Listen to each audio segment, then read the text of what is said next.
Hello दोस्तों, कैसे हैं आप लोग। एक बार फिर से स्वागत है आप लोगों का डियर सफलता की इस रेल यात्रा में, जो चलने वाली है हमारे अगले आने वाले 30 दिन तक। और 30 दिन में आपको पढ़ाए जाएंगे 1000 प्लस एमसीक्यू। और उसके बाद 1000 प्लस एमसीक्यू चलेंगे प्रैक्टिस सेट से, जिसमें जो भी प्रीवियस ईयर में पेपर हमारे हुए हैं उनसे करवाए जाएंगे। खासकर जो रेलवे वाले बच्चे हैं, जो एनटीपीसी और ग्रुप डी वाले बच्चे हैं, उनसे मेरा यही कहना है कि इस बार अपनी माता पिता की उम्मीदों पर खरा उतरना है। इस बार हमें उस भीड़ में नहीं दबना है, जो कंपटीशन की भीड़ चली आ रही है उसमें नहीं दबना, उससे हमें आगे आगे निकलना है। तो उसके लिए मैं आपको यही राय दूंगा कि ऑनलाइन या ऑफलाइन आप पढ़ाई करते रहो। रोज़ आपको 3-4 घंटे या 5 घंटे पढ़ना है, प्रैक्टिस करनी है, मैथ्स लगानी है, जीके जीएस पढ़नी है, ठीक है। तो आपको चैम्पियन बन के दिखाना है। और इस बार 2025 में आपको 24 वाली जो 24 में गलतियां करी हैं वो दोहरानी नहीं है, ठीक है। और ये तो कभी बिल्कुल सोचना ही नहीं है कि मेरे पास बहुत ज़्यादा टाइम है। टाइम क्योंकि नहीं रहने वाला है, टाइम अब बिल्कुल भी नहीं है। एग्ज़ाम सर पे हैं ऐसे समझ के चलो। ऐसा नहीं है, मतलब आप लोगों को लग रहा होगा कि डेट अभी नहीं आई है, इस सर ऐसे ही बोलते रहते हैं, तो डेट कभी भी आ सकती है। आपको उतना गैप नहीं मिलेगा। डेट आएगी तो 1 महीने पहले आएगी, बस इससे ज़्यादा टाइम नहीं लेगी। 1 महीने पहले आएगी, फिर 1 महीने में आप कुछ नहीं कर पाओगे, ना तो आप प्रैक्टिस कर पाओगे और ना सिलेबस ख़त्म कर पाओगे। तो उससे अच्छा यही है कि आप अभी से तैयारी शुरू कर दो। वही 1-2 महीना बचा है एग्ज़ाम का, और एग्ज़ाम में अच्छे से अब की बार उम्मीदों पर खरा उतरना है। मम्मी पापा की, उनकी आँखों में जो तुम्हारे लिए आशाएँ हैं, उनको अब सपने में को सच करके दिखाना है, बस इतना समझ लो, ठीक है। चलिए शुरू करता हूँ, ज़्यादा टाइम नहीं लूँगा। चलिए पहला क्वेश्चन हमारा है इसमें। पहला क्वेश्चन कहता है हमारा, जो कंदरिया महादेव मंदिर है वो कहाँ पर स्थित है। जो कंदरिया महादेव का मंदिर है वो कहाँ पर स्थित है, तो जान लो वो खजुराहो मध्य प्रदेश में स्थित है। वो कहाँ स्थित है, खजुराहो मध्य प्रदेश में स्थित है। चलिए अगले क्वेश्चन की ओर बढ़ते हैं। अगला क्वेश्चन हमारा कहता है कि थिम्पू भारत के पड़ोसी देश की राजधानी है। थिम्पू कहाँ की राजधानी है, भारत के किस पड़ोसी देश की राजधानी है थिम्पू। तो भारत के थिम्पू जो है भूटान की राजधानी है। भूटान कहाँ का है, मतलब भारत का पड़ोसी देश है। एशिया महाद्वीप में जो भूटान है वो किसका पड़ोसी देश है, भारत का पड़ोसी देश है। भारत का पड़ोसी देश है कौन सा, भूटान। और उसकी राजधानी क्या है, थिम्पू। याद रखिएगा, एग्जाम में आ सकता है। भारत की उसकी भूटान की राजधानी क्या है, थिम्पू। भारत की राजधानी क्या है, नई दिल्ली। भारत की राजधानी क्या है, नई दिल्ली, ठीक है। भारत की राजधानी नई दिल्ली, नई दिल्ली, ठीक है। चलिए आगे बढ़ते हैं अगले क्वेश्चन की ओर। अगला क्वेश्चन हमारा कहता है, व्यास सम्मान क्या है। क्वेश्चन अगला, व्यास सम्मान नामक साहित्य पुरस्कार प्रथम बार किस वर्ष में प्रदान किया गया। वर्ष पूछा गया है, तो प्रथम बार जो व्यास सम्मान पुरस्कार है वो 1991 में प्रदान किया गया था। प्रथम बार कितने प्रदान किया गया था, 1991 में, ठीक है। चलिए क्लियर हुआ ये क्वेश्चन, आगे बढ़ते हैं। अगला क्वेश्चन हमारा कहता है कि मई 2021 में भारतीय मूल के किस रसायनज्ञ को प्रोफेसर डेवी क्लेनरमैन के साथ मिलेनियम टेक्नोलॉजी पुरस्कार 2020 से सम्मानित किया गया था। बहुत अच्छा क्वेश्चन है, पढ़िएगा एक बार और। तो इसका आंसर हो जाएगा शंकर बाल सुब्रमण्यम। शंकर बाल सुब्रमण्यम क्या हो जाएगा इसका आंसर, एक बार बताइएगा। शंकर बाला सुब्रमण्यम। ये आया है आरआरबी, एनटीपीसी, सीबीटी 2। जितने भी क्वेश्चन है सारे हम सीबीटी 2 की तैयारी आपकी और सॉलिड होती चली जा रही है। और सीबीटी 1 में भी ये क्वेश्चन आने के 99% चांस हैं, ठीक है। 99% चांस हैं। तो क्वेश्चन एक बार फिर से पढ़िएगा और इसका स्क्रीनशॉट ले लीजिएगा, ठीक है। चलिए आगे बढ़ते हैं, आप स्क्रीनशॉट ले सकते हैं इसका। आगे बढ़ते हैं अगले क्वेश्चन की ओर। अगला क्वेश्चन हमारा कहता है कि जो गोटीपुआ किस राज्य का पारंपरिक नृत्य स्वरूप है, ठीक है। एक मिनट। जो गोटीपुआ है वो किस राज्य का पारंपरिक नृत्य स्वरूप है, तो ओडिशा का। याद रखिएगा किसका है, ओडिशा राज्य है जो हमारे भारत का ओडिशा राज्य है। ओडिशा का पुराना नाम क्या था, उड़ीसा था, ठीक है। अब क्या हो गया है, ओडिशा, अब हो गया है ओडिशा। तो जो गोटीपुआ है वो कहाँ का पारंपरिक पारंपरिक नृत्य है तो वो है उड़ीसा का। ठीक है, कौन सा? गोटिपुआ। चलिए आगे बढ़ते हैं। अगला क्वेश्चन हमारा कहता है कि तमिलनाडु राज्य में बंगाल की खाड़ी के निकट स्थित पंपुहार समुद्र तट उत्सव के लिए प्रसिद्ध है। तो क्या प्रसिद्ध है? चैत्र पूर्णिमा, चैत्र पौर्णमी। ठीक है, तमिलनाडु राज्य में क्या है क्वेश्चन हमारा, पढ़िएगा एक बार। तमिलनाडु राज्य में भारत बंगाल के निकट स्थित पंपुआर, ठीक है, पंपुआर समुद्र तट जो है वो किस उत्सव के लिए प्रसिद्ध है? तो चैत्र पूर्णिमा, चैत्र पौर्णमी। ठीक है, इसे नोट कर लीजिएगा, इम्पोर्टेंट है। चलिए आगे बढ़ते हैं। अगला क्वेश्चन हमारा क्या कहता है? कोलकाता। ठीक है, कोलकाता में किस, कोलकाता नहीं, कोलकली है, कोलकली। ठीक है, कोलकली किस क्षेत्र में की जाने वाली एक लोक कला है? जो कोलकली कला है, कौन सी कला है? कोलकली, सही से पढ़िएगा, कोलकली।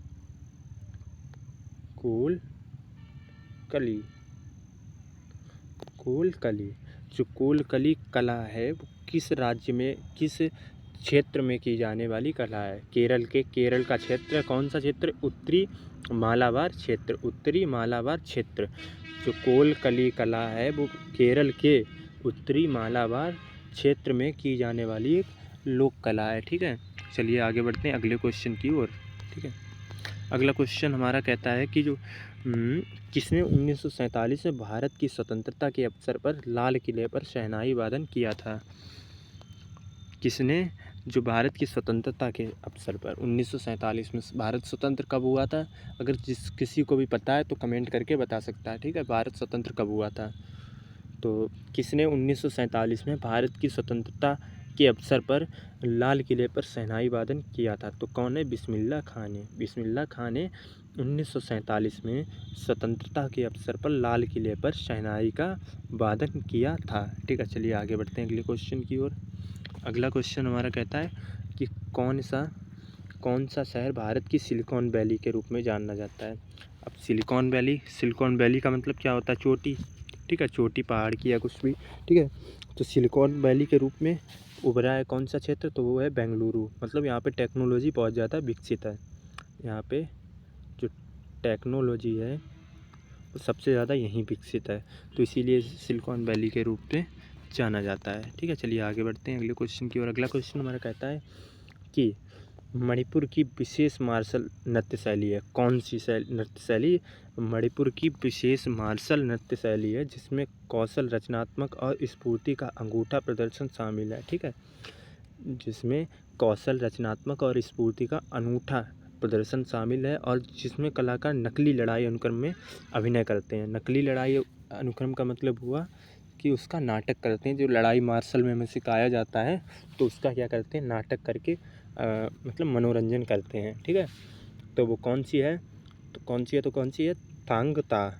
थांगता। मणिपुर की थांगता मार्शल नृत्य शैली है। मार्शल नृत्य शैली कौन सी है? थांगता। ठीक है, नोट कर लीजिएगा क्वेश्चन। यूनेस्को एक ऐसी विश्व धरोहर जो संगठन है जिसमें विश्व धरोहर के मतलब जहाँ जो विश्व धरोहरें हैं हमारी, जैसे अजंता एलोरा की गुफाएं, तो वो किसके अंतर्गत आती हैं? यूनेस्को के अंतर्गत आती हैं। तो वही उसी का एक संगठन है जिससे क्या बोला जाता है? यूनेस्को। तो यूनेस्को की विश्व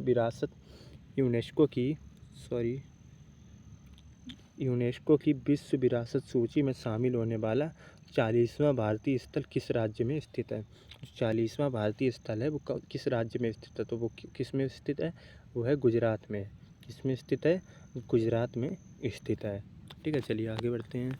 अगला क्वेश्चन हमारा कहता है कि जियोर्जियो पेरिस को किस क्षेत्र में नोबेल पुरस्कार 2021 प्रदान किया गया? जो जॉर्जियो पेरिसी हैं उनको भौतिकी के क्षेत्र में जो नोबेल पुरस्कार होता है, हमारा नोबेल पुरस्कार होता है, उसे प्रदान किया गया कौन सा? 2021 में। किसमें? 2021 में। ठीक है, चलिए कंफर्म हुआ क्वेश्चन। चलिए आगे बढ़ते हैं अगले क्वेश्चन की ओर। अगला क्वेश्चन हमारा कहता है कि वाद्य साजों के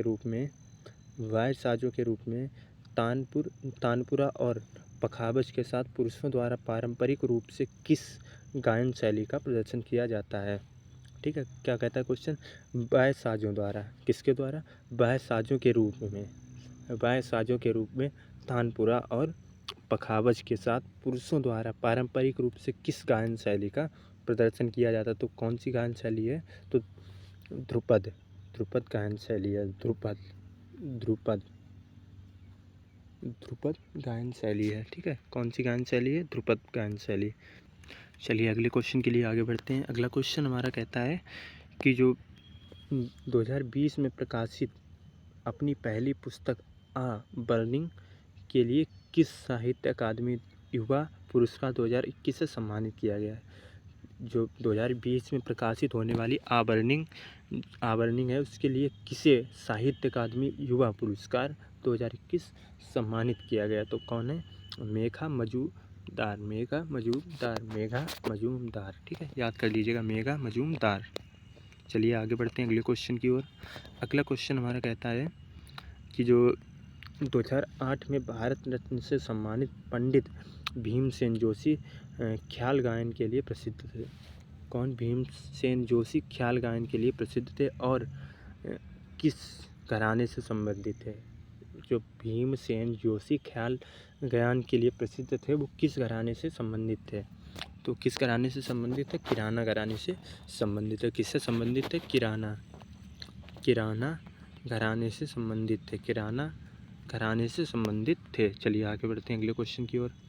अगला क्वेश्चन हमारा कहता है कि जो भरत मुनि ने नाट्य शास्त्र में वाद्य यंत्रों को कितने समूहों में वर्गीकृत किया। ठीक है, भरत मुनि ने नाट्य शास्त्रों में वाद्य यंत्रों को कितने समूहों में वर्गीकृत किया। तो ये RRB NTPC में भी आया, तो कितने समूह में वर्गीकृत किया, 4 समूहों में। कितने में, 4 समूहों में वर्गीकृत किया। चलिए आगे बढ़ते हैं अगले क्वेश्चन की ओर। अगला क्वेश्चन हमारा कहता है कि भारत में किस राज्य के आदिवासी लोग सरहुल त्यौहार मनाते हैं, जिसमें स्वास्थ्य और समृद्धि के लिए साल वृक्ष की पूजा की जाती है। ठीक है, तो किस राज्य की वो है, आदिवासी लोग किस राज्य के हैं, वो हैं झारखंड के, झारखंड के। चलिए इस अगला टॉपिक हमारा ये भी आएगा एक बार, मतलब इसके बाद तो नदियों के बारे में, अभी झील का चल रहा है, फिर नदियों के बारे में पढ़ाएंगे, फिर हो सकता है इसके बाद स्टैटिक में यही पढ़ा दें जो हमारा आदिवासी है। ठीक है, जो जनजाति हैं। ठीक है, झारखंड में। ठीक है, झारखंड के आदिवासी हैं, वो स्वास्थ्य और समृद्धि के लिए साल वृक्ष की पूजा करते हैं। चलिए आगे बढ़ते हैं अगले क्वेश्चन की ओर। अगला क्वेश्चन हमारा कहता है कि 11 मई 2021 को Indian chamber of commerce ICC ने IREDA को किस पुरस्कार से सम्मानित किया। ठीक है, क्या कहता है क्वेश्चन हमारा कि 11 मई 2021 को Indian chamber of commerce ICC ने IREDA को किस पुरस्कार से सम्मानित किया। तो ग्रीन ऊर्जा पुरस्कार, वो कौन सा पुरस्कार है, ग्रीन ऊर्जा पुरस्कार। ठीक है, याद रखिएगा, ग्रीन ऊर्जा पुरस्कार। चलिए अगला क्वेश्चन क्या कहता है। अगला क्वेश्चन कहता है कि जो रेंगमा प्रमुख रूप से कहाँ का लोक नृत्य है। जो रेंगमा है वो कहाँ का लोक नृत्य है। तो रेंगमा कहाँ का लोक नृत्य है, रेंगमा है नागालैंड का। कहाँ का, नागालैंड का, नागालैंड का। कहाँ का है, नागालैंड का। चलिए अगले क्वेश्चन की ओर बैठते हैं, कौन सा है, रेंगमा। ठीक है, अगला क्वेश्चन क्या कहता है हमारा। अगला क्वेश्चन कहता है कि जो हिंदू पंचांग के अनुसार गुड़ी पड़वा चैत्र मास की किस तिथि को मनाया जाता है। जो गुड़ी पड़वा है, त्यौहार है जो गुड़ी पड़वा, वो चैत्र मास की किस तिथि को मनाया जाता है। तो किस तिथि को मनाया जाता है, प्रथम तिथि को। ठीक है, प्रथमा तिथि या प्रथम तिथि को। ठीक है, चलिए आज के हमारे 20 क्वेश्चंस पूरे हुए। अगर वीडियो आपको अच्छी लगी हो तो लाइक करिएगा, और अगर नॉलेज थोड़ी भी प्राप्त हुई हो तो सब्सक्राइब करिएगा और बेल आइकन दबाना मत भूलें, क्योंकि जो हमारी पहली वीडियो, जो हमारी कोई भी वीडियो पड़े वो आप तक सबसे पहले पहुँचे। डियर सफलता से जुड़ने के लिए आपका बहुत बहुत धन्यवाद।